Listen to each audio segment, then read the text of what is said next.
First question, it was purposely kept. If you see the quiz bank again, you will note that we have purposely said that read the question carefully. We asked hemostasis, not homeostasis. And this question was purposely made so that in your final exam, you should read the question first. Reading the question is half answer. So reading question well is half answer. One thing you will promise me from now, that you will see and read every question very calmly, very attentively. Give me thumbs up for that, if you will. Great. So, in this question, there is nothing fancy about this question. I think will never be asked in your NEET SS, but this question is just to make sure that you get aware about reading the question right. So, you know that hemostasis is a Greek word that actually means controlling of blood or stopping of the blood. On the other hand, homeostasis is something which we talk about, and what is we going to talk about in the entire lecture. I understand there are few people who will be from South origin who will have difficulty in Hindi. There might be few people who might be having difficulty in English as well. So we'll be maintaining dual language so that there are no barriers in it. Okay. So let's go ahead. First question, homeostasis. You must have read this in Bailey 27th edition. Homeostasis word, if you ask me, is coined by Walter Cannon. Many of you has marked Claude Bernard, but Claude Bernard gave the term milieu interior. Now, what does milieu interior mean? Is actually maintaining internal systems or internal constancy. It is the body system act to maintain internal constancy. This is something which is called as milieu interior. Agar simple bhasha mein kahe, we call it balance within the body. So in the entire lecture, I'll be talking about this balance. So first question, the answer was none of them because hemostasis was asked. Let's go to the second one. Now in second question, we have asked metabolic response to injury starts with catabolism. That is true. It has two phases, ebb and flow. In ebb phase, what is not seen? So what does ebb mean? Ebb actually means latency, halt. If you understand where does the ebb word has came, it has come from the sea. Whenever if you see a sea, the sea breeze come along and rushes back. So the rushing back of the sea when it reaches the shore, it is called as ebb. And then it flows. So it ebbs, stops, and it flows, then flows. So happens with our response to injury as well. If you see at the point of injury, within hours, 24 to 48 hours, there is something called as ebb phase. After this, there exists a flow phase. In the flow phase, the real catabolism start, and then starts the recovery that happens after a week. That is anabolic phase. If you see Bailey 27, they have written this ebb phase as shock phase. They have not included in catabolism. However, in Bailey 28, ebb phase has been included in catabolism, and this is a recent change in it. So what happens during the ebb phase? In ebb phase, the body tries to conserve everything. Body is conserving all resources for future. So if you are conserving your body's metabolism, that is the BMR will go low, your cardiac output will go low, you will end up into hypovolemia, and since there is hypervolemia, there will be lactic acidosis. So if you see in this question, in ebb phase, what is not seen is increased cardiac output. What we see actually is a decreased cardiac output, because one thing you have to remember, that in ebb phase, body is conserving. If you remember this one line, you will never fail in ebb phase answering a question. If we see for the references, in ebb phase is characterized by hypovolemia, decreased PMR, cardiac output, hypothermia, and metabolic acidosis or lactic acidosis that can happen. After the ebb phase is over, then comes the flow phase, and the action starts in the flow phase. So this is question number 2. If you understood, show me your thumbs up so that you all are there with me. It will be a virtually interactive session. I will call it this way so that I can, because we cannot take audios from all and it will create hindrance in whatever how we are proceeding. So we will be asking for your thumbs ups again and again. So next, let us come to the third question. And from the third question, we will start Bailey 20. Now this question is it is one of a very good question, I would say, because this question actually checks your concepts. The first question, which is virtually the second question, I'll call it the first question because first question was a dummy question as well, I would say. So first question was more about understanding, but this is more about the concepts. So what is this question asking? The question is saying that there are two identical twins. So whenever you read a question, see how I approach the question, and you should also approach it in the same manner and try to approach the question in the manner so that you can understand the question well.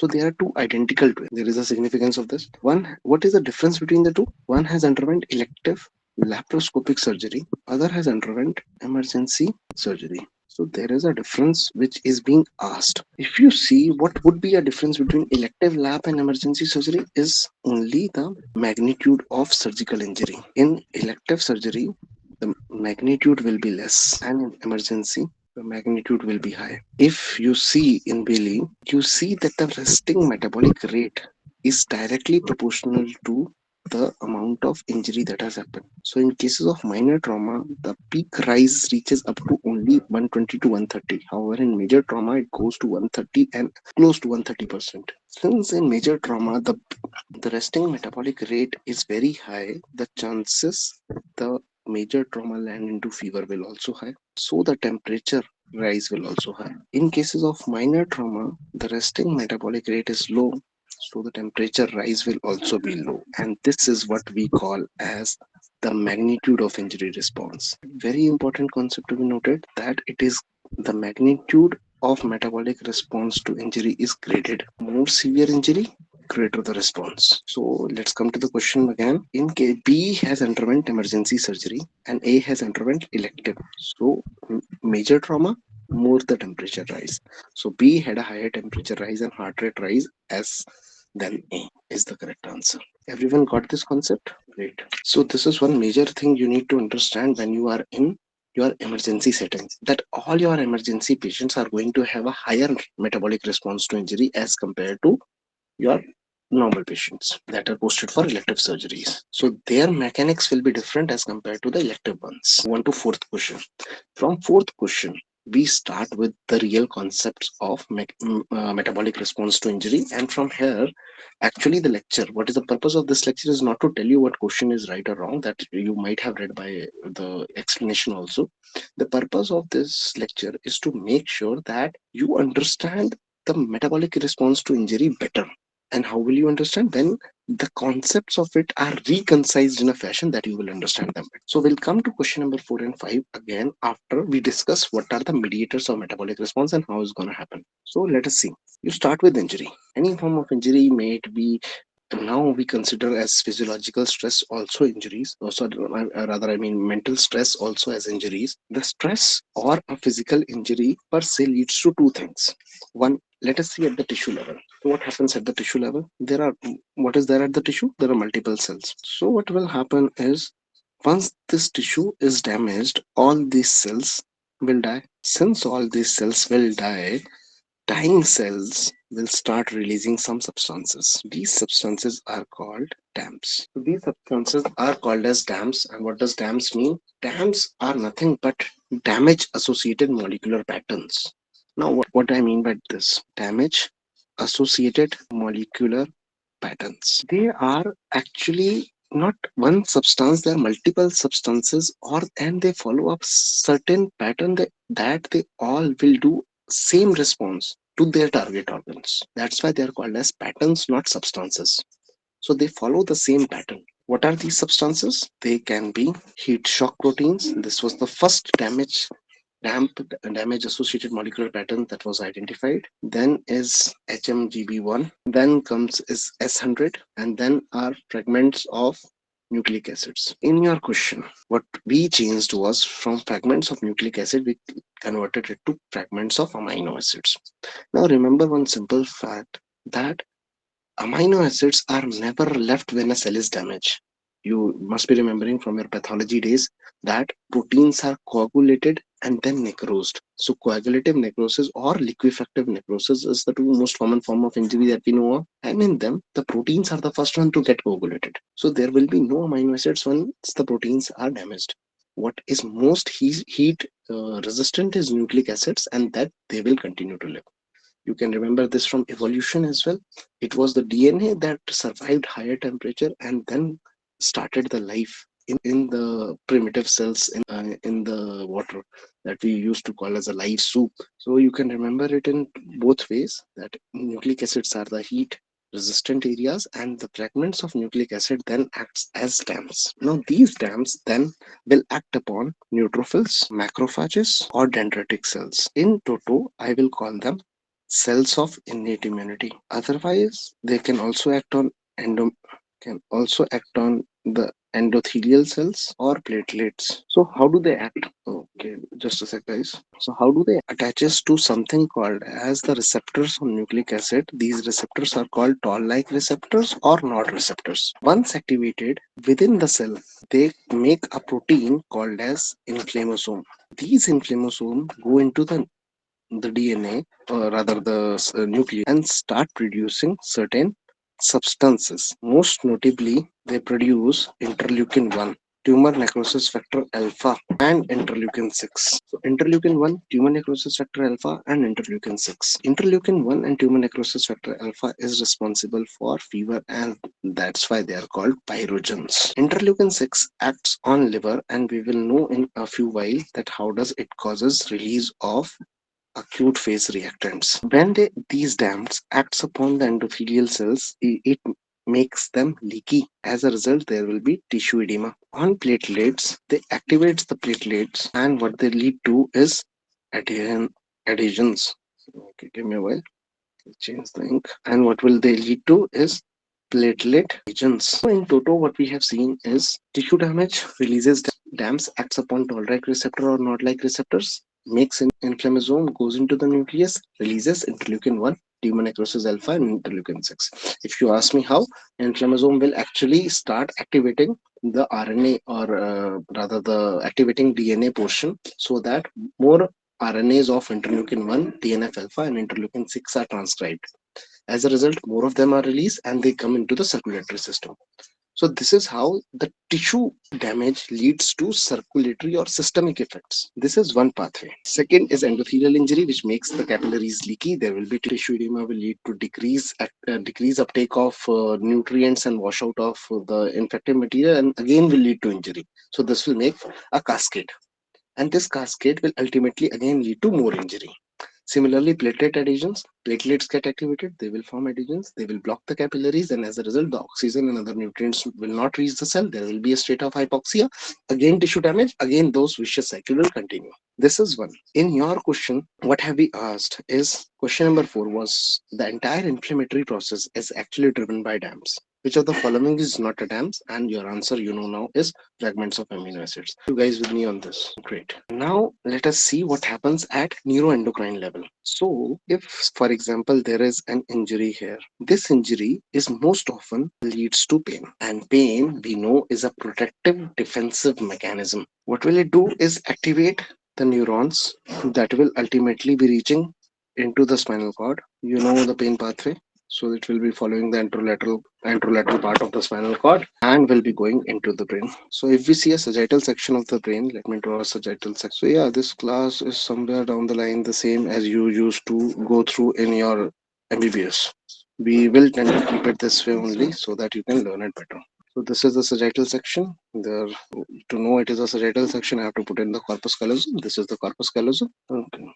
So this is the thalamus, this is the hypothalamus, and that is the pituitary. So this is anterior pituitary, this is the posterior pituitary. You guys know better than me. So these nerves will reach the thalamus and then ultimately into the hypothalamus. What will they do there? Let us see. They will do one thing, rather multiple things. They will release cortisol releasing hormone, or corticotrophin releasing hormone rather. It will act upon the anterior pituitary, will cause release of ACTH. This ACTH will go onto the adrenals and start releasing cortisol. This is one of the most important glucocorticoid that acts in response to injury. What will happen again? Since these neurons also reaches the hypothalamus posterior aspect, wherein there is the sympathetic fibers, it will activate the dorsolumbar sympathetic chain that will act again upon the adrenal and causes release of adrenaline. So cortisol and adrenaline both are released. Thirdly, they will also act upon releasing more dopamine into the anterior pituitary system, causing release of prolactin and growth hormone. This adrenaline can also activate what is called as RAS, and invariably release aldosterone. This adrenaline, if you remember in your pharma days, from beta 2 action can also release glucagon. So in majoritarily, the major pathways are the major pathways are cortisol related, adrenaline related, and glucagon related. So once a neuroendocrine system is being affected via pain pathways or pain fibers, they activate what, let us recap of it. Pain pathways are activated, they reaches thalamus, activates hypothalamus, wherein releases the corticotropin releasing hormone, ACTH, and cortisol. It also acts upon the posterior hypothalamus, the sympathetic pathway that releases adrenaline and noradrenaline in response, which in turn activate via beta 2 agonist activity and releases glucagon. They can also do via dopamine axis, can also release prolactin and growth hormone, and also can activate RAS pathway and aldosterone. These activations are direct also and indirect also. We'll see how and what are their effects. So, major three counter regulatory areas are, if you see this question, what we have asked you is which of the following is not a counter regulatory hormone? So, the major three areas we read is cortisol, adrenaline, and glucagon. So these three are the major counter-regulatory hormones, which is once you have understood both, now you can understand this famous chart of Bailey. That is there in Bailey in 27th, in 28th, and now it is also included in Sebastian chapter 22. So it becomes easier to understand this now. So there is an injury, afferent nociceptive pathway or the pain pathways. It will go up hypothalamus, releasing corticotropin. On pituitary, will secrete ACTH and GH. On adrenal, it will release adrenaline and cortisol. On pancreas, it will release glucagon. If you see the same sympathetic pathway or sympathetic nervous system is activating both adrenaline and glucagon. But we know how adrenaline acts. You also know by now that how at tissue level these factors are generated. What you need to know next is why is G growth hormone release? So what does growth hormone do? One of the biggest area why growth hormone is now not actually named growth hormone. It acts via insulin like factors and it causes what is called as insulin resistance. Why the body is doing so is because what does insulin do is causes increased glucose uptake. And if the glucose is uptaken into the cell but not utilized, it will convert into fat. In injury, body is not trying to cook fat. समय लड़ने का time है. And that is how we remember time है. तो glucose should not be converted into fat. Rather, it should reach the areas where it is most needed. That is active cells, that is wound, that is liver, and in brain. So in these areas, glucose is much better utilized and we don't require insulin. It is insulin non-dependent uptake there. So body develops a form of insulin resistance via using growth hormone. Secondly, body also doesn't want that the BMR should be high. Why? Because it is a state of injury and we want to conserve energy. Remember, I told in catabolic phase, first phase is ebb. What we try to do is conserve all the energy for future recovery. So we don't want unnecessarily losses, and as a result of which insulin goes down, insulin like growth factor goes down, T3 goes down. If the thyroid hormones are high, the body's resting metabolic rate becomes higher a bit. Where it becomes higher, not everywhere, but it becomes higher in the areas which we actually don't want.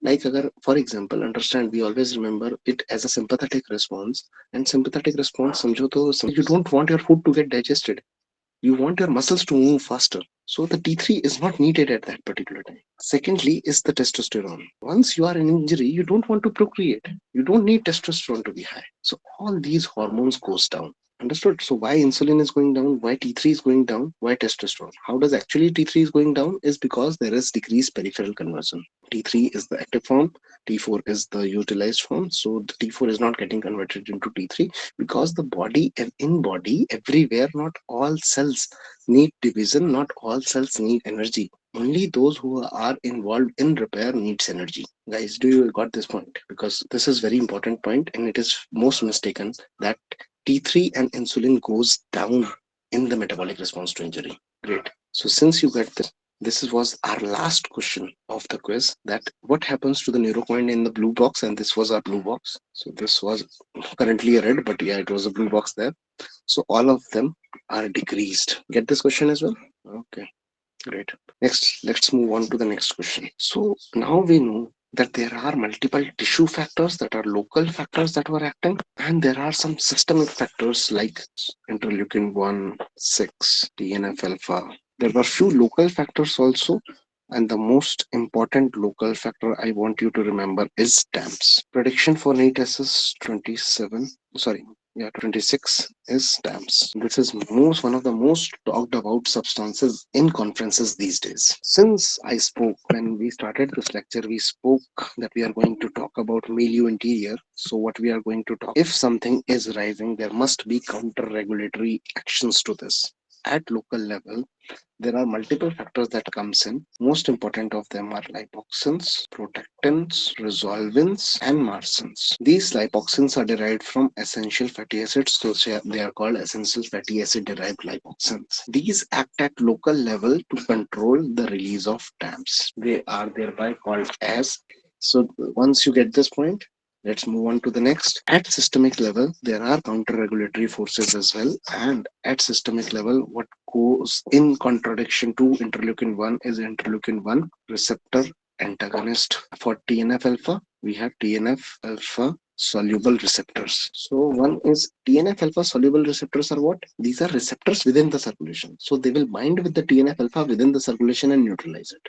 So this is how they counter-regulate the forces. These in toto are called as counter anti-inflammatory system. This terminology is not used in your Bailey as well as Riston. What they have come up with next is, if you look into your Bailey books, what they have come up is with the terminology is counter anti-inflammatory response syndrome. So this is not actually counter inflammatory system. This is counter anti-inflammatory system. If in any individual these action because of genetic variability, these counter-inflammatory substance rises, this will particularly lead to more of anti-inflammatory response rather than an inflammatory response, and this is called as CARS, counter anti-inflammatory response syndrome. What will happen in it? We'll understand. So once we understand this, we understand that the antagonist and agonist, the balance is not certain. It is not always that the balance is equal. Sometimes the inflammatory factors are high, sometimes the anti-inflammatory factors are high. If the anti-inflammatory factors are high, what will they lead to is something called as, which was asked in your next question, as PIIC, that is called as persistent inflammation, immunosuppression, and catabolism. So why, sir? Why is this happening? Let us understand. This is very important because this is something which becomes very confusing. So what happens, for example, if there is a sepsis, so there is an inflammatory response that has to be generated, but in a person, there is more of counter anti-inflammatory response. So what will happen is, though an inflammatory response which was generated was to control this sepsis, but the counter inflammatory response which is controlling the inflammation is good in initial setting, मतलब शुरू बहुत अच्छा होगा, but prolonged time में it will lead to immunosuppression, and this immunosuppression will lead to secondary sepsis. Issue is not counter anti-inflammatory hormones जो बन रहे हैं, issue is their persistence, and this persistence has actually lead to late deaths. That's why in this particular question we framed this question very specifically, that there is a patient of perforation peritonitis but their TLC count is normal, that is the inflammatory response has not been generated. In that particular situation, you have done an RA, the patient has a prolonged stay for some reasons, RA didn't leak, but now the patient has come back in severe sepsis is because of the persistent counter.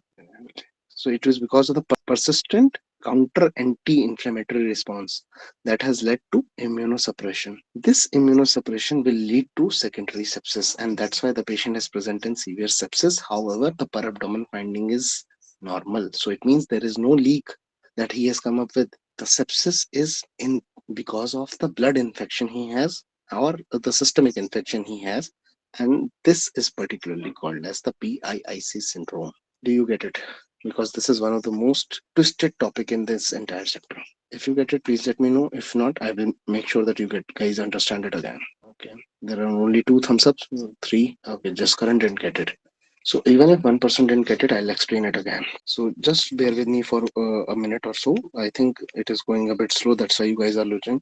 Why was he discharged? Okay, why was he discharged? Because he was discharged. He had a prolonged stay, but he was discharged. The prolonged stay could be because of any reason. Maybe because he was nutritionally not well, or he had a long, prolonged ICU stay. Because maybe he's not able to walk. Maybe he's not able to. He was in prolonged ILS. The I'll tell you how why is this happen, because let me come to PICC again. So the discharge can happen. These are usually, why is this syndrome came into picture? Let's understand. Because there were few subset of patients whom we used to operate. The surgical technique was fine, the surgical outcomes was fine, but these patients used to come up late, after within 30 days, but after 20-25 days they used to come up back to us in severe sepsis, and we used never to understand why this severe sepsis has happened. If we go back into the abdomen, should was absolutely fine. If you do a CT, shows nothing. It used to be very normal kind of. But these patients used to have severe sepsis we हमें समझ में नहीं आता था कि severe sepsis हो कैसे रहा।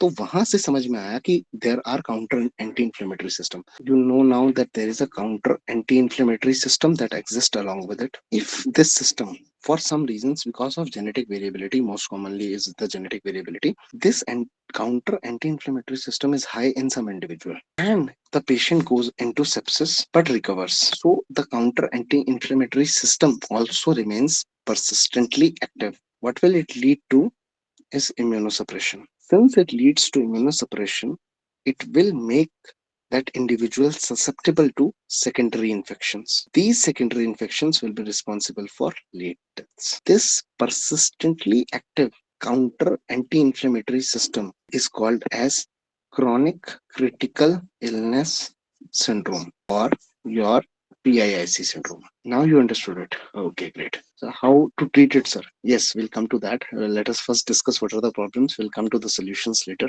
We'll come to the solutions when we start talking about ERAS. So the best way, I'll give you a brief in here only. The best way is to not let it start only. And the most important problem, you understood, is not this anti-inflammatory system. Actually, the most important problem is its persistently activeness. So we have to cut this persistent activity. Same goes with inflammatory state. If the inflammatory state remains persistently active, we will land up into trouble. We'll see how. In a few while, you will now. This was about anti-inflammatory system being persistently active. I will talk about if the catabolic phase remains for long, what will happen. So to treat it, we have to cut it so that both of them, the inflammatory and counter-inflammatory, should not be persistent. Hope you get it.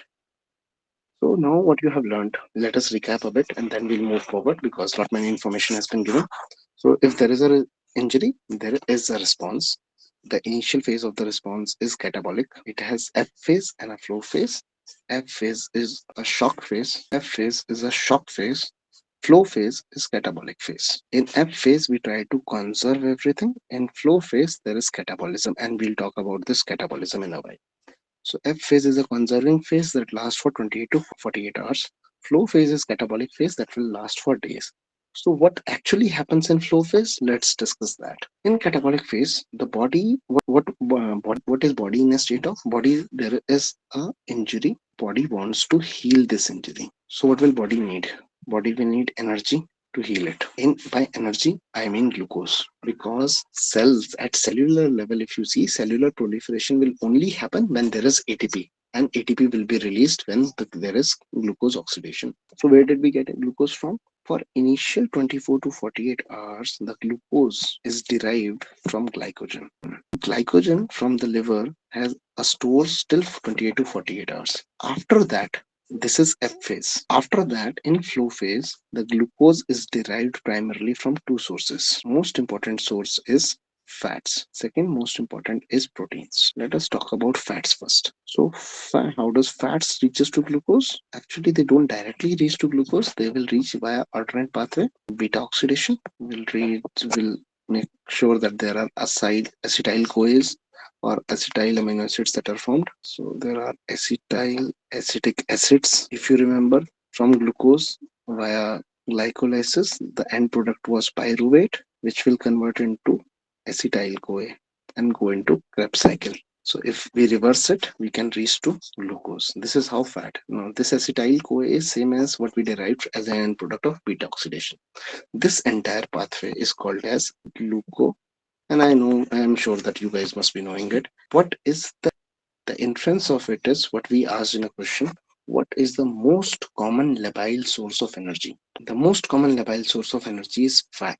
Is it because it gets converted into glucose? Yes, one reason. The other reason is fat themselves can generate ketone bodies. These ketone bodies can be taken up by brain as an energy source. And what do you need in an injury is your brain should function. So since brain can utilize these ketone bodies, the fat becomes the most common labile source of energy. Why labile? Because fats can be broken down and can be utilized to distant organs as well. Do you guys get it? It is the simplest one, I think. Yeah. Once you understand about the gluconeogenesis, let us talk here only. I think we should talk here only that the glucose is raised. The glucose is rising rather, but we know that there is insulin is low, and the growth hormone has led to a sort of insulin resistance or what is called as a pseudo diabetic state. This is very important. Very important. Why? Because glucose is in abundance, but insulin is low. For initial, if it lasts for 2 to 3 days, it is fine. But if it goes prolonged, what will happen is glucose will be abundant at injury site. We know glucose is good for our body. We also know glucose is good for bacteria. So glucose will act as a medium for sepsis. Who is the culprit in this? Is insulin resistance. If the insulin resistance would have been over by day 3 or day 4, this glucose would have been start utilized into the peripheral organs and will not get accumulated at the site of injury and will not lead to late sepsis. You guys are post MS, you guys are third year, you must be knowing when you do surgery for any major organ in a patient whose glycemic control is not right, the infection usually doesn't develop in the next day. Infection develops after 4 to 5 days, or probably you must have seen these infection coming up after you have discharged the patient. In our setting, it most commonly happens with MRM wounds. So mastectomy wounds, diabetic state, we send them home after 2 3 days. They come back on day 7 with an infected wound. This is one of the most important thing to remember. And the culprit for this was prolonged insulin resistant state. And we have asked you the next question in this particular condition. So following an upper abdominal surgery, insulin resistance can be prolonged up to, so the maximum it can prolong for a routine upper abdominal surgery, it is 2 weeks. Why upper abdominal surgery was asked? Because in upper abdominal surgery, there is a possibility that pancreas might or might not be handled, but there is an area where pancreas would have been directly or indirectly handled. So it leads to more insulin resistance as compared to other abdominal surgeries or other peripheral surgeries. More so, it gets more prolonged, but this period will extend with prolonged sepsis, and post-operative patients with insulin resistance behaves in a similar manner as with that of diabetes mellitus. So these things has to be very important. Second most important fact that you should also know that this stage of insulin resistance is something which is very important to overcome, and hence you should always optimize patient's blood glucose in pre-admission setting, not in pre-operative. So there is a difference between pre-operative and pre-admission. Pre-operative phase starts once you have admitted the patient and prepare the patient for OT, and that is usually across the globe one day. We across the globe in most of the centers, the patient is admitted one day prior. Pre-admission is once the patient has come to your OPD and you have planned the surgery. So glucose optimization should be at that particular level so that the patient should not develop, because patient is going to invariably develop insulin resistance for 2 to 3 days, maximum to 4 to 5 days. It should not be prolonged till 2 weeks. However, it can go up till 2 weeks, and so we have to be cautious till 2 weeks, and we should not alter their anti-hypoglycemic or hypoglycemic agents or insulin when they have been there along. You guys understood this? So the concept of insulin resistance, great. Okay. So once we discussed about glucose and what should happen with it, let's come to protein. In protein, there is usually a turnover in the body that usually happens. But if we look into the proteins are usually divided into skeletal muscle proteins and hepatic proteins. The skeletal muscle turnover is 1 to 2%. However, the major turnover 10 to 20% happens at hepatic level. So what does liver do with proteins? Liver actually produces two kinds of proteins. That is export proteins and structural proteins. What are export proteins? The most common example of an export protein is albumin. So albumin is one of the most important protein for our blood oncotic pressures. It holds the intravascular volume within the blood vessels. So if albumin is low, the blood or the intravascular space tends to exceed, in simpler words, intravascular volume. It means that the blood will not, or the plasma, or you say fluid, will not be held within the vessel. It gets leaked into the peripheral system, and it is the one which we call as third space losses will happen. So what happens during injury? In injury, liver actually tries to make albumin, and liver makes lot of albumin. Its albumin production increases. However, the transcapillary, so just a sec. So the transcapillary exchange rates, that is what is called as transcapillary escape rates of albumin has increased. So why it happens? Because the, remember, at the tissue level the endothelium become leaky. So if the gaps in the endothelium has increased, for example, it was the initial endothelium, now the gap in the endothelium has increased, the albumin molecule can escape from these gaps and reach into the peripheral tissue. If they reaches into the tissue, it increases the oncotic pressure there, and it takes along more fluid with it. But what will happen is ultimately the blood concentration of albumin will decrease. Why? Because of the increased transcapillary escape rate. In injury, liver is actually producing more albumin, but it is being leaked outside. That's why the blood volume or the blood concentration of albumin decreases. इसीलिए इसको कहा जाता है negative phase reactant. So you will remember, because it gets filtrated more, इसका production concentration कम हो जाता है, reactant कहा जाता है.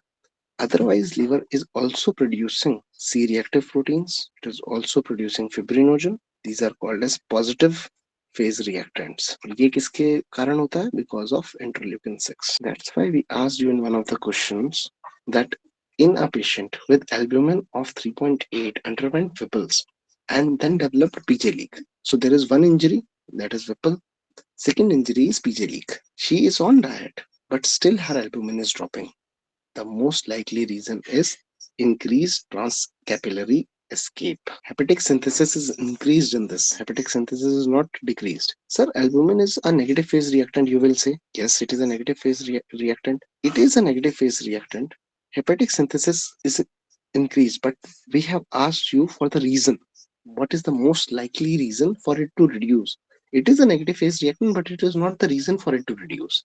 The exact reason is transcapillary escape rate. So this is another one more type of questions. In this class, we will also be discussing how many types of questions that has been asked. So in this question, there are two options which are true, but the answer which is right is for the one which is being asked for. पूछा गया है ना, the food is not being eaten and they are not being assimilated and digested. So where are these proteins being generated from? We know that the proteins will be generated from amino acids. So where are these amino acids coming from? Liver can take up any amino acids that can come from the body, but two most important amino acids which actually needs into the which actually should come into the circulation for them, which liver will need to produce more and more of albumin, are glutamine and alanine. So this glutamine and alanine are actually derived from branched, these are branched chain amino acids, BCAA. Sir ये BCAA तो कहीं आजकल बहुत चल रहा है, इसमें बहुत ज्यादा चल रहा है. BCAA इसकी कहानी भी. Muscles actually are reserved for these branched chain amino acids.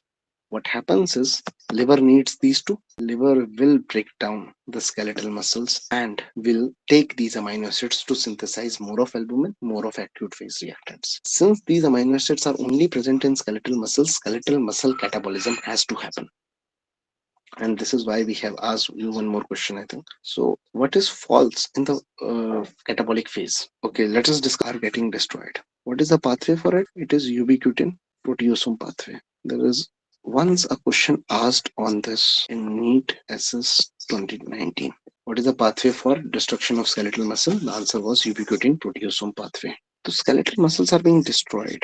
They are catabolized.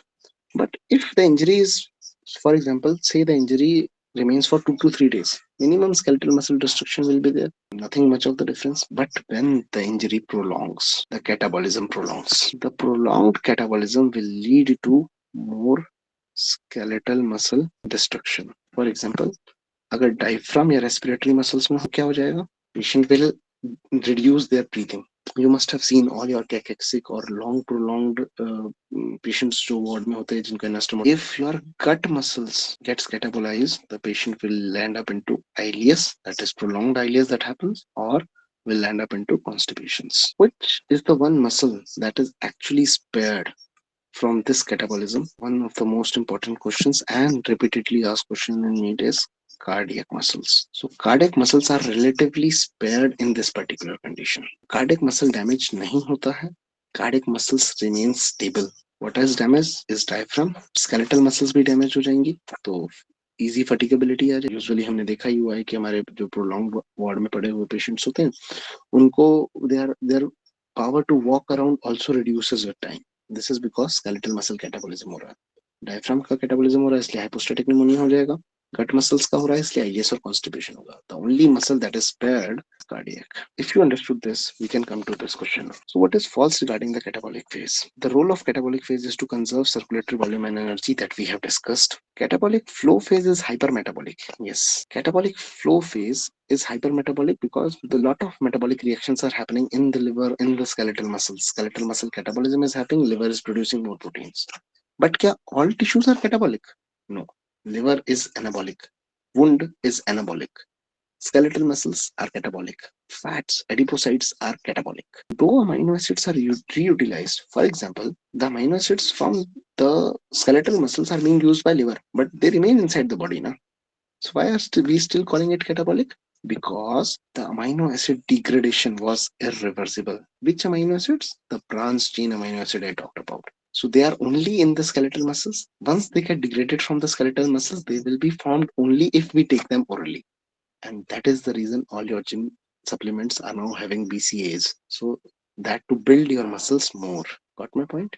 If you guys understood it, let me know. Okay. So we have discussed what will happen when there is prolonged catabolic phase. There will be skeletal muscle destruction. And we can come to the next question, that which is not a complication of critical illness myopathy. What is critical illness myopathy is when there is a prolonged catabolic. Please repeat about oral supplementation. If I think you must be talking about BCAs, branch chain amino acid, right? Give me a thumbs up if you're asking this only. Amino acids, yeah. The branch chain amino acids, what oral supplementation of branch chain amino acid is usually included in protein powders these days. Why? Because skeletal muscles requires these branch chain amino acids for their development, and they are the storehouse of these branch chain amino acid. When liver wants to utilize glutamine or alanine, it will degrade or cut the skeletal muscles to get these branch chain amino acids. Similarly, if you want to grow muscles more, you have to take more branch chain amino acids. Understood? So let's go ahead. When this prolonged metabolic phase remains in the muscle, these muscles get into something which is called as critical illness myopathy. What is critical illness myopathy? You guys know by now. If this myopathy happens, it was called myopathy because they thought the muscles is not functioning. But now they know that muscles is actually reduced. So that's why it is not functioning. So if the diaphragm is reduced, it will lead to hypostatic pneumonias.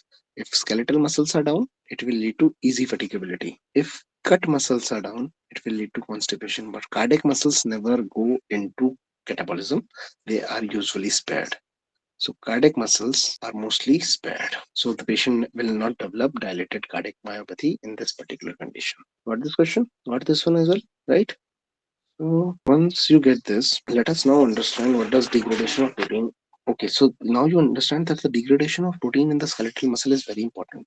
And it can lead to death of a patient as well. It can lead to mortality in cases of MODS. So is there a way to quantify this degradation? The best and the best possible way to find out is, let us see what is proteins is made of amino acids. What is amino? It is NH-CO bond. This is what is called as amino acid. This is amino form. This is acid form. This acid, once these amino acids are being degraded, this the amino form will be liberated in form of carbon dioxide. The amino form will form the amino groups, maybe uric acids, ammonias, and nitrogen, NS3 group, and will get excreted via urine. So the best and the most reliable method to identify protein degradation is to identify urine nitrogen levels. Nitrogen level can be in form of uric acid, can be in form of urea, can be in form of ammonia, and can be in form of NS3 positive ions as well. All these accounts for urinary nitrogen, and this is the best possible reliable or the reliable indicator of protein damage. We know by now that if 1 gram of nitrogen is liberated, 1 gram of nitrogen is liberated, it leads to destruction of 6.25 grams of protein. That in turn leads to destruction of 36 grams of wet body weight. So if by example you are fasting and you are not taking anything, the protein in your body will get degraded, but can only degrade till a point that the maximum or the maximum amount you can live for is 50 to 60 days. Once the protein mass has reached 30 to 40% of the total, the survival becomes unlikely. And that is why the protein is being talked about. Because if the protein catabolism continues to happen, if it reaches at 30 to 40%, the survival becomes unlikely. And what is the way to identify protein destruction? Is urinary nitrogen. Body weight can be a crude indicator, but it is usually false because we tend to give more fluids and body weight tends to rise in response to fluids as well. So it is not a reliable indicator to identify protein breakdown. A man may look healthy or fat, but will actually not having any protein or fat left. It will only be fluid that is left in him. This can be a pseudo marker. A body weight is usually a pseudo marker for well-being.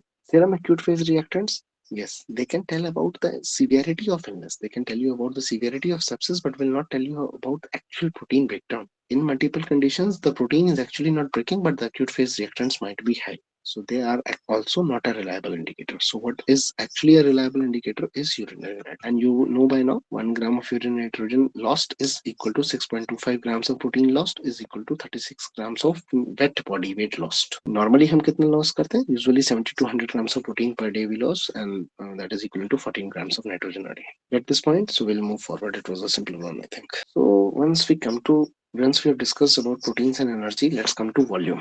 And in volume, we need to understand what is the rule of thirds. So to understand the rule of thirds, we'll understand one particular aspect. So if we consider 13 kg of him will be fat and 57 kg will be lean mass. This 57 kg is divided into 12 kgs and 42 kgs. So the 12 kg is primarily the proteins and rest is water.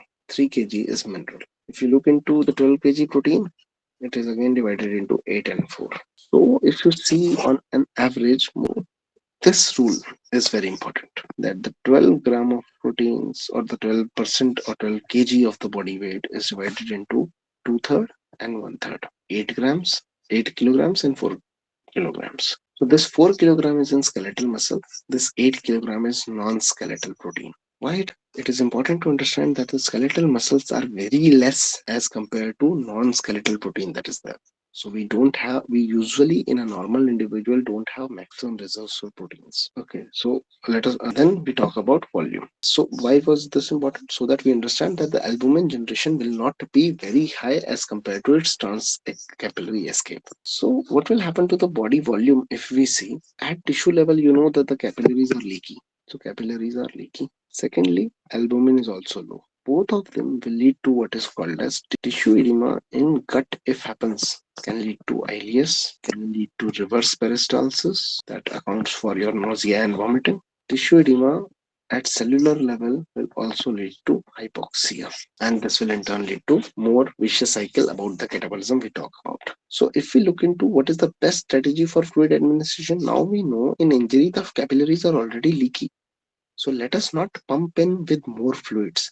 Yes. So this is what we need to understand. During and immediately after surgery, saline-rich fluid should be avoided, should be given to avoid hypotension is not always right. Let us understand one more concept. Since the fluid is leaking, okay, I'll make you understand here. Okay.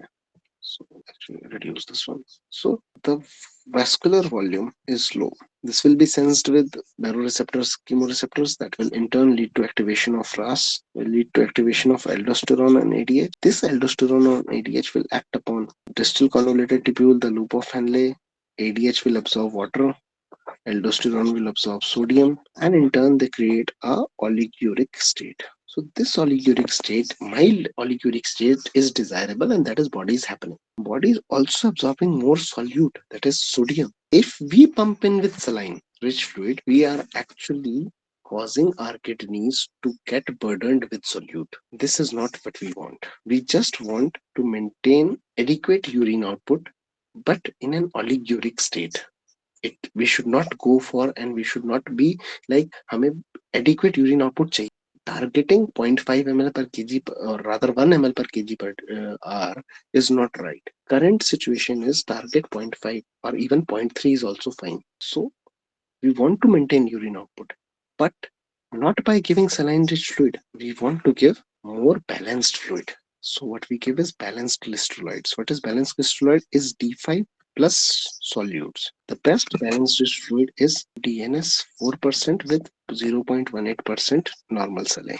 And what we try to aim is no net weight gain. So what is the best strategy is limiting use of balanced crystalloids to reach no net weight gain. Next option was balanced crystalloid should be given to maintain urine output equivalent to normal healthy adults. Not, no, we want a normal oliguric state. Saline rich fluid should not be given for hypotension. Rather, vasoactive substances like noradrenaline or vasopressin should be started. Whenever I say noradrenaline and vasopressin, surgeons becomes active. Sir, ये तो नॉरेट पे डाल दिया. Sir नॉरेट पे चला गया तो patient नहीं आएगा. It is not like that. Judicious use of NORAD should be started initially. If NORAD is started late, then the NORAD actually doesn't function because the receptors for NORAD has already downregulated. So even if you give NORAD, it actually is not going to help much. If NORAD is started early, when the receptors are fine, they can work. So current guidelines states an early initiation of vasoactive substances. Rather than pumping in more fluids, which will lead to tissue edema, we better reserve ourselves to constrict the capillary or rather the blood vessels. Capillaries पे तो muscles नहीं होती, so that we can prevent tissue edema. So I hope this is one well understood topic, and you guys are, if you guys have any doubt, please let me know. Okay, great. Next is hypothermia. Now hypothermia is two double S word. Cortisol leads to hypothermia. Why? Because skeletal muscle degradation is happening. Okay, I forgot to tell you who is causing skeletal muscle degradation is cortisol, who is activating the ubiquitin proteasome pathway. Since skeletal muscles are catabolizing, there is hypothermia that is set in. Hypothermia will lead to disruption in enzymatic function. We all know that there is the enzymes work in this curve, may it be pH, be it be temperature. So if the temperature goes down, the enzymes don't function. If enzymes don't function, what it leads to is cardiac arrhythmias. How actually, if you want to know, at the muscular level of heart, there tends to be a rhythmic activity that is happening. So there are multiple gates that are opening and closing. Most important gate is calcium, and it is heat sensitive. Since it is heat sensitive, the calcium, though it is normal in number, the gate doesn't open. Since the gate doesn't open, the excitation happens erratically. कहीं पर gate open हो गया, कहीं पर gate open नहीं हुआ. Even there are more bleeding. So once we'll discuss about shock, you will understand that in shock there is a triad that runs around, that is acidosis, hypothermia, and hypovolemia. So this triad actually is something one leading to the other. So hypothermia in that particular situation leads to more acidosis, again leads to more hypothermia, and ultimately leads to the death of the patient. So in that particular situation, why hypothermia is lethal or why hypothermia is causing hypovolemia is because it increases more bleeding. Why? Because again, most of the extrinsic pathway factors are heat sensitive. They don't work in low temperatures. So hypothermia is product of injury and actually aggravates injury as well. So इसीलिए हमने जो question पूछा है, which of the following statement is false regarding hypothermia? Even if mild hypothermia is not acceptable, no form of hypothermia is acceptable in response to injury. Upper body air heating can reduce transfusion requirement. Yes, because it prevents hypothermia, so it will reduce transfusion requirement. Mild hypothermia is associated with increased catabolism. Yes, since there is catabolism, there is mild hypothermia because skeletal muscles are being broken down. Mild hypothermia is also associated with cardiac arrhythmias, you know by now. So what is false is mild hypothermia is acceptable as a response to injury. You guys get it? Now let's come to starvation. Is starvation an injury? Directly, no. But what it can do is aggravate whatever injury that is going to happen. And that is why starvation is also one of the factors that is being considered. Now we know that one of the most, surgical. Why starved? Because we know one of the most important syndrome, Michelson syndrome, that is aspiration pneumonitis that can happen, and it is very lethal. We are all fear of it. But we should also know that starvation is also very dangerous. Why? What does starvation lead to? Now, usually in pre-operative periods, the starvation is less than 12 hours. So, sir, 12 घंटे में क्या हो जाएगा? Actually 12 घंटे की दिक्कत नहीं है, glycogen release again developing a state of diabetes and insulin resistance. Energy के टाइम पर जब बारे में पढ़ रहे थे और हमने क्या डिस्कस किया था कि insulin resistance is the most dreaded thing in injury. By starvation, we are causing insulin resistance. Starvation is often in abdominal surgeries if is often prolonged. By तुम्हारा रिसेक्शन में 10 दिन तक starvation will get converted into injury. We can not completely abolish it, but we can mitigate it. So how we can mitigate it? Let us see this question. Which of the following is true regarding starvation before and after surgery? So first and foremost important point of mitigation is allowing patient to have glucose drink till 2 hours prior to surgery. This will lead to what? This will जब तक वो glucose drink P रहा है 2 घंटे पहले तक तो glycogen glucagon release नहीं हुआ, ग्लूकोगॉन रिलीज नहीं हुआ तो insulin glucose to the body from outside. This glucose will have inhibitory action on glucagon and will have positive action on insulin. So if we allow 80 grams of IV dextrose, this will have protein sparing effect because why? Glucagon is less. तो glucagon नहीं है, insulin बढ़ गया, insulin glucose use, that is why this use to have a protein sparing effect. Minimum कितना glucose चाहिए होता है? Obligatory requirement of glucose 5 gram in 100 gram water. 100 ml saline. 1 liter, they will get 50 grams. In 2 liters, they'll get 100 grams. Even we don't give 5% dextrose, we give balanced crystal. So if we give a fluid with dextrose only, or rather DNS, it will give us 80 gram and will have a protein sparing effect. The details about fluid and electrolyte balance भी हम जल्दी ही पढ़ेंगे, तब हम discuss करेंगे कि कौन सा fluid कहाँ. In starvation, preoperatively fat and protein are used for utilized for energy. This is not correct. In starvation is usually less than 12 hours, and in that particular area only glycogen is being converted into glucose. Proteins or fat are converted into glucose in the post-operative period if the starvation prolongs. So which of the following is true is 80 grams of protein can have protein sparing effect. ठीक है? Sorry, I didn't get your question part. No? Can you please read the question again? Can I see your questions? The quiz has a different option for.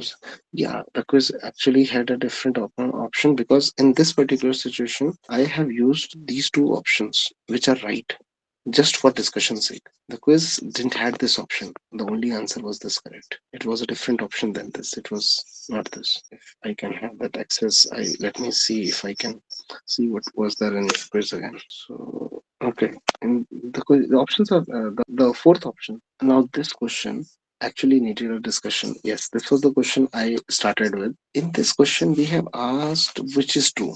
But actually, what we are giving answer is which is false. Now, this happened with me in my INISS exam. That there was a question in which false was asked, but the three options was giving true. So the reverse question and the reverse mentality actually played. Since in NEET SS and INISS we often encounter these questions, जहाँ पर हमें it happens. It is every year there is one question that comes. This is what we call as dummy questions. Why? Because this is actually being placed so that none of you can get 100% marks. This is a concept is actually there, and it is a record that nobody gets 100% because there are at least one dummy question. Sometimes there are two also. Shahi question गलत क्या होता है? This is the same question which was asked with INISS 2022 or rather 2021. This is correct. The provision of 80 gram of IV glucose has protein sparing effect. Yes, you all know this. Preoperative glucose can be given 2 hours prior to surgery. Yes. Starvation leads to insulin resistance. Yes. And hence more infection. Yes, you know, because insulin resistance will lead to more glucose and hence will lead to more sepsis. What is wrong is starvation, fat and protein are used. This is wrong. But the question is asked versus true. All three of them are true. So this question is a dummy question. And this is also one of the type of questions you will keep encountering, not in this quizzes again, but yes, in the main exam as well. We will purposely keep such questions in your GT, and I'm giving it an open thing. Did you understood it? Yeah, okay. Once this is done, now we understand what all issues we found in metabolic response. Once we found the issues, we will try to mitigate them. So in glucose, what was the issue? Insulin resistance. What was the culprit for insulin resistance? Was starvation. In proteins, what was the issue?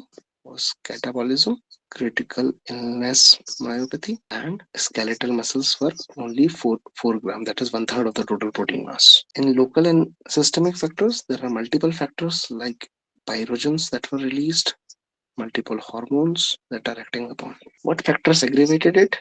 hypothermia, local tissue edema, or volume contraction, and starvation. Apart from it, other stress factors like surgery itself is one of the stress factor that aggravates metabolic response. How do we mitigate all these factors? The mitigation of these factors will lead to a program that is called as ERAS. If we limit our response to any injury, we can recover faster. Now, this is one philosophical thing, and I'm habitual of giving philosophies in my lectures. It is actually our response to an injury that decides what are our futures. If the response continues and prolongs, we land up into a stage which we doesn't actually want to. If we give a very small brisk response and come back to normal life again, it is easier to mitigate any injury. And this is what is ERAS protocols is all about. That the injury will be the same, but हमारा response हम change करना चाहते हैं. उस response को change करने के तरीके को ही इरास कहते हैं.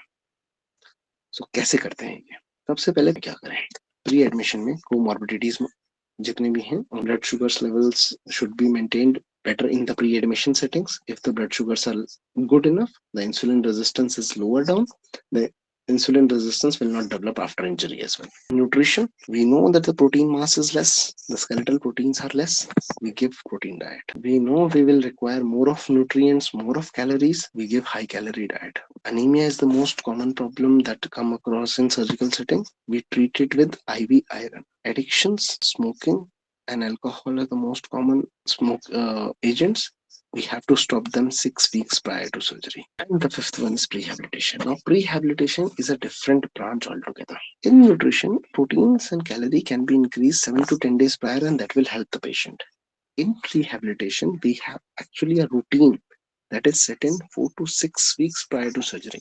Now, this cannot happen in emergency setting. This can only happen in a routine setting when the surgery is planned. For example, in cancer patients, when the patient is undergoing chemotherapy, NACT in form of neoadjuvant chemoradiotherapy, or in patient setting when we have planned a surgery for a particularly benign condition like hernias are not emergencies, we can plan them and can do them 4 to 6 weeks later. Most commonly, we used to rehabilitate patients in complex hernias or loss of tongue. Similarly, we can also plan surgeries in cases like major surgeries like bariatrics. Now, in bariatrics, prehabilitation has a very big role, and actually, the entire outcome also depends upon the prehabilitation protocol we follow. So, all this will reduce the amount of stress and will prepare the body for the upcoming stress that is going to come. इसीलिए जो next question हमने पूछा है in pre operative optimization which is not a part nutritional supplementation with low calorie high protein diet. Low calorie, we will give them high calories. We need more glucose. We don't want our proteins and fats to be broken down for glucose. Detect anemia and treat it with IV iron? Yes. Abstinence of smoking for at least 6 weeks? Yes. Branched chain amino acid combined with exercise program. This is why I talked about branch chain amino acid a lot. And this is what is there in the prehabilitation program. In prehabilitation, actually, prehabilitation is an entire class altogether. In prehabilitation, we try to mitigate all those problems that will come. So what we do is we start patients to exercise. Once the patient exercises, the skeletal muscles will tend to hypertrophy more and they will accumulate more protein. So how will they accumulate more protein? We give them more branched chain amino acids. That is why are we doing so? Because we want more of them to have more protein reserves with them. Abstinence of smoking, because smoking at tissue level causes more hypoxia. So the products, the paramino, there are 130 products in smoke actually that leads to tissue hypoxia. Most common is PAH, paramino hydrocarbons, para aromatic hydrocarbons. So these lead to tissue hypoxia a lot. We need to avoid them. We need to get rid of them from our circulation. So at least 6 weeks is required. Anemia, if there is anemia, there will be more of hypoxia again, and the oxygen binding capacity of the blood will reduce. So rather, the carrying capacity of the blood will reduce, not the binding capacity, but the total carrying capacity of the blood will reduce. So it will be hypoxia, and again leading to all those changes you know of now.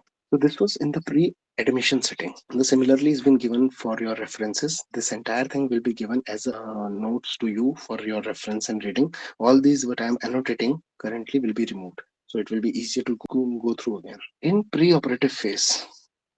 Okay. So in pre-operative phase, one of the most important topic we talked about is starvation, and I have talked a lot about it. Why we need to avoid starvation is to decrease insulin resistance.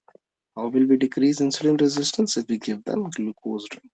2 hours prior to surgery, clear glucose drink is recommended. But the glucose drink should initiate a good insulin response. Now, one question I used to ask to all of my PGs as well: how does glucose causes insulin release, and is oral glucose causes same insulin release as IV glucose? I'm giving you the answer. It is no. Oral glucose releases more insulin than IV glucose because of production of very important products called ghrelins, very important products called GLPs, ghrelin-like peptides. These act upon beta 2 cells of the pancreas and increases more of insulin release. So oral glucose has to be those which lead to more production of GLPs. Right? Not any glucose will suffice. Next most important topic in preoperative phase and most discussed one is bowel preparation. Now, what we use for bowel preparation is osmotic bowel preparation agents. Like we most commonly, most of us is using PEX, that is polyethylene glycol. What will it do? It will cause fluid to come into the bowel. It is osmotic, right? So it will cause more fluid to come into the bowel. Where will this fluid come from? From the blood vessels. So it will reduce the blood vascular volume. So it will cause hypovolemia. And you know hypovolemia, metabolic injury, again the cascade. Patient is already starving, more hypovolemia, more dehydration, again leading to the same. So bowel preparation is that's why avoided. But can we avoid bowel preparation in all surgeries? In low rectal surgeries, the bowel preparation is needed because it leads to because it causes a clean contaminated field to get contaminated field, and we know SSI rates with contaminated and clean contaminated. We'll discuss them more in surgical infections chapter. So in low rectal surgeries, we give bowel preparation. What we add to bowel preparation is oral antibiotic. Most commonly is given currently given is neomycin. So this is about bowel preparation. Coming to starvation bag, we have asked you this question, and this is one of good question. In preoperative phase, and any junior residents has given a sports drink. But is sports drink equivalent to glucose drink? No. Actually, what is there in sports drink is they don't want glucose spike to happen. So they give a glucose with agents which reduces ghrelins. That is why if you see this, not just any drink containing carbohydrates can be used. For example, sports drinks do not elicit correct insulin response. They don't generate insulin response. And if an insulin response is not generated, we will not overcome the insulin resistance. We don't want glucose for energy. We want glucose to reduce insulin resistance. So that's why the sports drink becomes ineffective as it causes low insulin release. It might have enough carbohydrate, but that is fine. But it is ineffective not because of carbohydrate, but because of low insulin release. But this question as well? Yes. Okay. Next is before surgery, we used to give antibiotics 1 hour prior, IV antibiotics. Skin preparation, chlorhex only, chlorhexidine, one time use only is recommended by WHO for skin preparation. We know most of us are preparing it with beta scrub followed by spirit followed by betadine. I understand it is an Indian situation. The hygiene issues that are there with our patients is not as equal to that of the Western patients. But what is being recommended is chlorhexidine, one time use, WHO protocol, and most of the private institutions and all most of the colleges have now coming up to this routine as well. Venous thromboembolism prophylaxis, heparin is given in the preoperative phase, 5,000 international units, and later also. So one point which we didn't talk about is immobility. Now skeletal muscles are one which if you exercise they will grow more. Immobility, there is more catabolism. Again, if you remember Workhouse triad, stasis was one reason for embolism. Immobility leads to more stasis, more thromboembolism. So hence we recommend thromboembolism prophylaxis in most of the patients. In cancer and pelvic surgeries, we always recommend it. Intraoperatively, surgery, a minimal access surgery is always better than open. But remember one thing, ERAS was let injury be the same. So ERAS will work for both MIS as well as open. But इसका मतलब ये नहीं कि ERAS सिर्फ MIS के लिए होता है. ERAS open surgeries के लिए भी होता है. और ERAS का मकसद यही है कि open surgery, what we don't want is residual blockade. Now residual blockade क्या होता है? Blockade दिया by any agent, say for example GTC के through दिया, is due to the skeletal muscles. इसीलिए हमने क्वेश्चन पूछा था which is the best neuromuscular blockade. It is eliminated by early mobility. Let everything work faster. So let us come directly to the ERAS guidelines. So what we need to give is diet. Solid diet can be started on post-operative day 0. Chewing gum has to be given after meals 3 times a day, and oral nutritional supplement from POD 0 until discharge. Now, what do we mean by this? If a carbohydrate is diet, it will be good. Next day, he should have almost 20 to 30% of what he used to take orally. And if he reaches 40%, tak, IV fluids can be stopped. No more IV fluids to be given, because more amount of fluid, more tissue demand.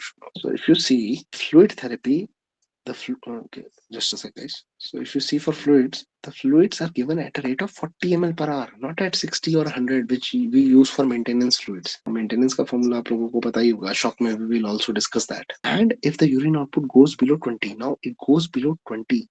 If we normally take 60 kg man and we calculate 0.5 ml के हिसाब से, it becomes 30 ml.